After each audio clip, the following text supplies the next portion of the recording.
I'm here to talk about success. The first rule of success is to have a vision. You see, if you don't have a vision of where you go, and if you don't have a goal where you go, you drift around and you never end up anywhere. I mean, as you know, I was born in 1947 in Austria after the Second World War. So I was very fortunate that I stumbled onto my vision. And I didn't really like Austria when I grew up. I couldn't wait to get out of there.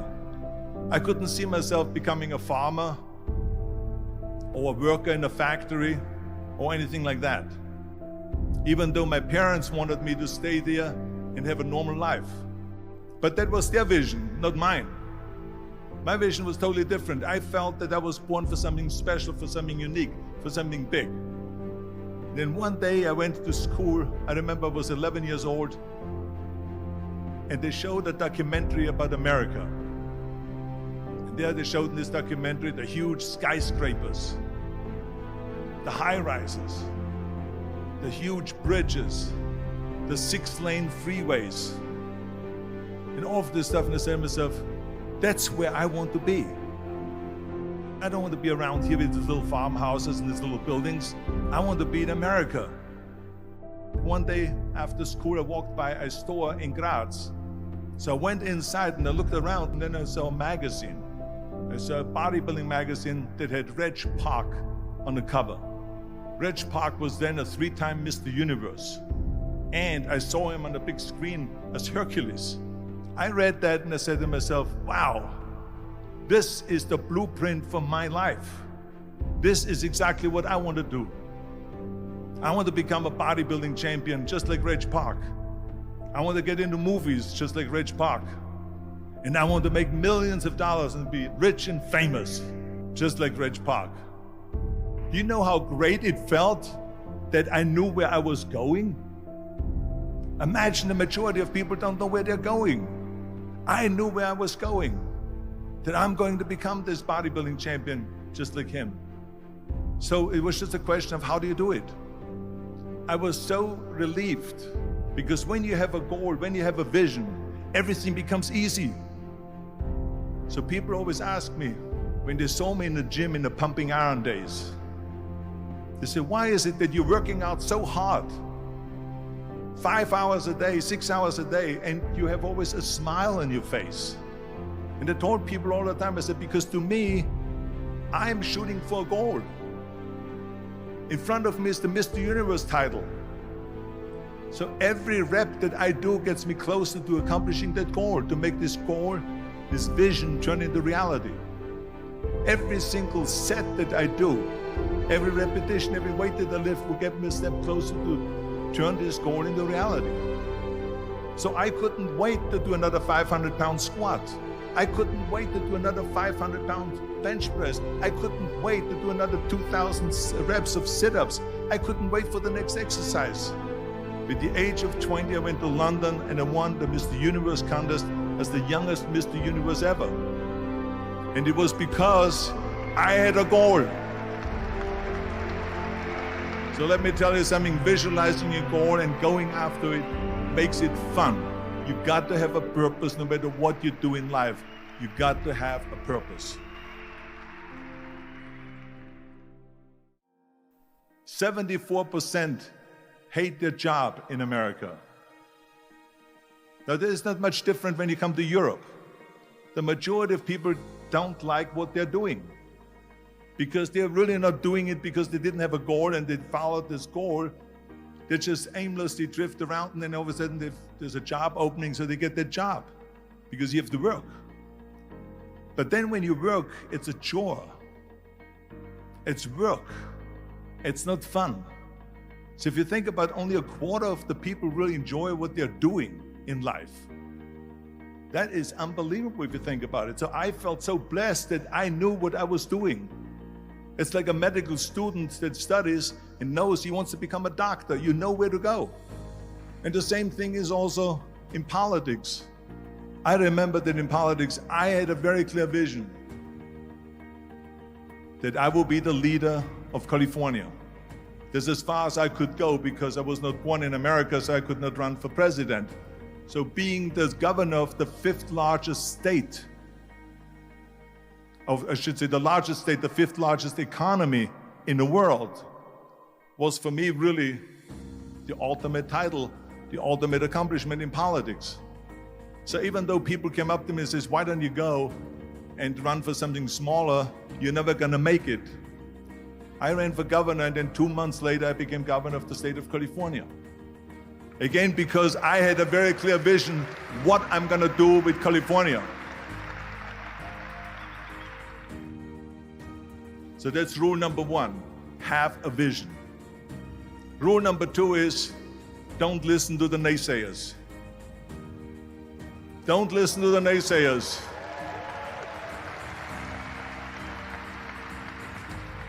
Everything I ever did, the thing that I heard out of people's mouth was, that's impossible. That can't be done. Or no. That is exactly what I heard, and of course I proved to the people that it can't be done. So whenever someone said to me, it can't be done, I heard, it can be done. When they said no, I heard yes. And when they said it's impossible, I heard it is possible. I'm a strong believer of what Nelson Mandela said, that everything is always impossible until someone does it. Well, I'm going to be the one, I said to myself, I'm going to do it and I'm going to show it to them. Maybe it has never been done before. That's perfectly fine with me. But I'm going to do it. And I did not listen to the naysayers. It's all about the hard work that you put in. I said to myself, in bodybuilding, I worked out 5-6 hours a day. I'm going to do the same thing now for acting. And of course, I went to college to study English. I studied the accent removal, acting classes, and all of this stuff all day long. I worked and I worked and I worked. And within a short period of time, I made one movie called Hercules in New York, which of course went right into the toilet. But it didn't discourage me. I still had the same vision. And then all of a sudden I did Streets of San Francisco. I did Stay Hungry and Pumping Iron and The Villain. And then all of a sudden I was asked by Dino De Laurentiis and by Universal Studio to star in Conan the Barbarian. And after I did Conan the Barbarian, the director at the press conference said to the press, the director was John Milius. He said to the press, if we wouldn't have had Arnold, we would have had to build one. So think about that. The very body that they said can never be sold because the time is wrong. A few years later, I'm doing Conan the Barbarian, and it was the #1 hit at the box office when it came out in the summer of '82. Think about that. And the director says, if we wouldn't have had his body, we would have had to build one. So all of a sudden, my body became an asset, not a liability. And the same thing was with Terminator. After we were finished filming Terminator, Jim Cameron said to the press, if Arnold wouldn't have had that accent and talked like a machine, I think the movie wouldn't have worked. So think about that. The body and the accent that they attacked was an asset. But I didn't listen to those losers. I didn't listen to them at all. It's just the reality of it is that you cannot listen to the naysayers. So this is a very important lesson for all of you. So when someone says, no, this is a stupid idea, you in your mind, you don't have to say it, but in your mind just say to yourself, you asshole. What do you know?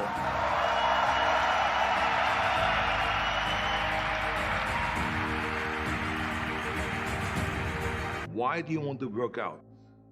What is your goal? The most important thing is that you have a vision, that you have a goal. Because without that vision and without that goal, again, you're drifting around and you're never going to end up anywhere. People people don't become successful just by accident. You know, I mean, maybe the guy that found gold in California and started the gold rush, but don't count on that. That's the one in a lifetime kind of a situation. So you got to really have a specific goal, and to me, to have that vision that I want to be Mr. Universe, that I want to be the greatest bodybuilder of all time. That was a great vision, and that specifically to look like Reg Park and to be up there on that stage and to lift the trophy overhead and to win the championship over and over and over again. So that was a great goal. You have to have a goal. Now, it doesn't have to be that specific goal, but it has to have some goal. This is why I always recommend to people, sit down, take your time, and start thinking about, why do you want to work out? What is your goal? And that can be as crazy as it is. It could be, you know, I want to impress girls. If that's your goal, so be it, but it motivates you. It could be that you're emulating a certain, you know, bodybuilder or a certain football player, a certain boxer, whatever it is. Have those pictures put all over the wall like I did when I was a kid. I put pictures of Reg Park and of Sonny Liston, of boxers and of Ali and of powerlifters and weightlifters all over my bedroom, you know, wall. So that every day when I go to sleep, every day when I wake up, I look at those pictures and they motivate me. You need that motivation, and then therefore you have this kind of imprint in front of you all the time, and you know exactly what you're chasing. People always come up to me and says, why are you smiling? You're working out 5 hours a day. You're doing the same as the other guys, but the other guys have a sour face. They're pissed off that they have to do another rep or another set or something. I looked forward to another 1,000 reps of sit-ups. I looked forward to another 500 pounds of leg press or squat. I looked forward to doing more and more curls until my arms fall off. Why? Because I knew that every rep that I did and every set that I did and more weights that I lifted, I get one step closer to turning that vision into reality. So I was turned on by that. I was excited. I couldn't wait to get to the gym.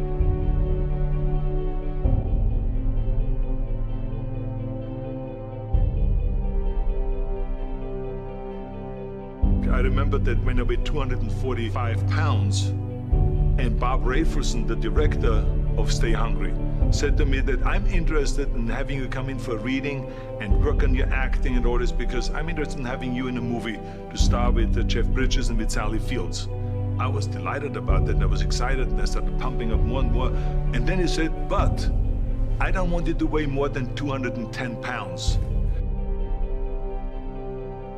You want me to be in the movie, but I'm weighing 245, 246. I say, I just won the Olympia, I say, which was 1974, and I was really at my biggest. And but he demanded that, and he says, look, it's very simple. On the day we start shooting, he says, I'm gonna put you on a scale, and if you don't make the 210, you're out, because I have someone else in mind. And I worked on it. I started visualizing myself very clearly as a lean athlete, because that's the only way I could lose that weight and all of a sudden get interested in running more, because up until that point I ran like 3 miles after training or before training or whatever, but now all of a sudden it was 5 miles, 6 miles, 7 miles, 8 miles, and they even ran mini marathons in order to lose the weight, and I did everything with high reps, and I was watching my diet, what I eat and all those kind of things. And but the day before, I remember we were in Birmingham, Alabama. The day before I was at the YMCA with Bob Raferson. He was swimming and I was working out, and I was running. There was a track there and I was running. He says, let's step on the scale. And I stepped on the scale and I weighed 209. So it just shows to you what is possible if you visualize exactly what you want to look like.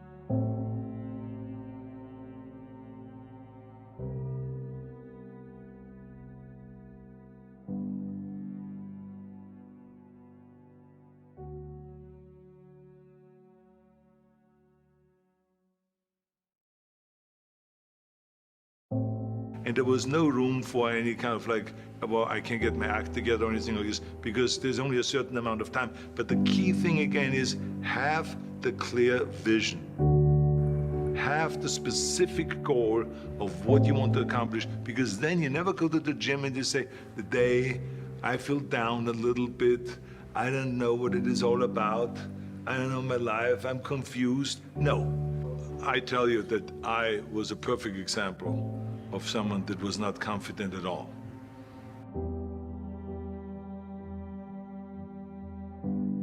I mean, when I was a kid, I was just like any other kid. I had my hang-ups and problems and all this.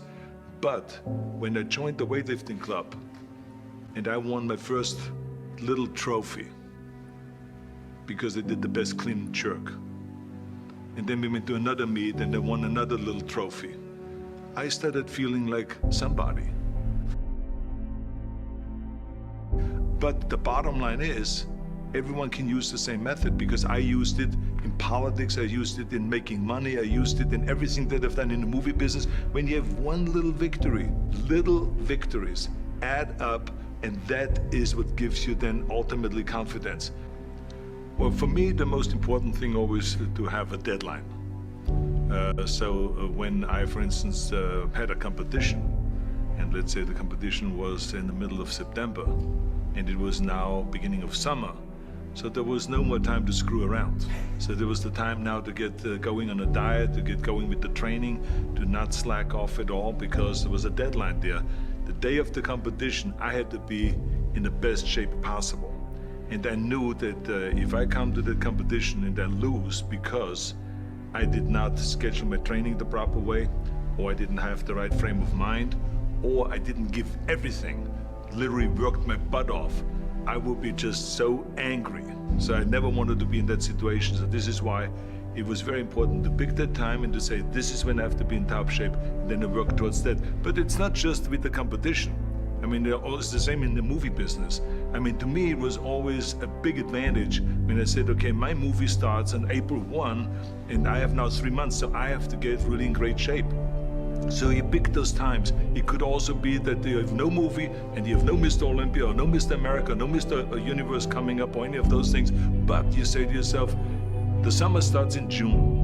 I'm gonna go to the beach in June, and at that time, I want to be in great shape. So that creates an urgency that makes you really start training hard and taking it seriously. Because if you don't have a specific plan, then you wander around. I mean, you can have, as I've told you many times, the best ship or the best plane in the world, but if you don't have a specific goal where you want to go and when you want to get there, you just drift around and you never get anywhere. So this is why it is so important to create that urgency and have a specific time when you want to be in shape.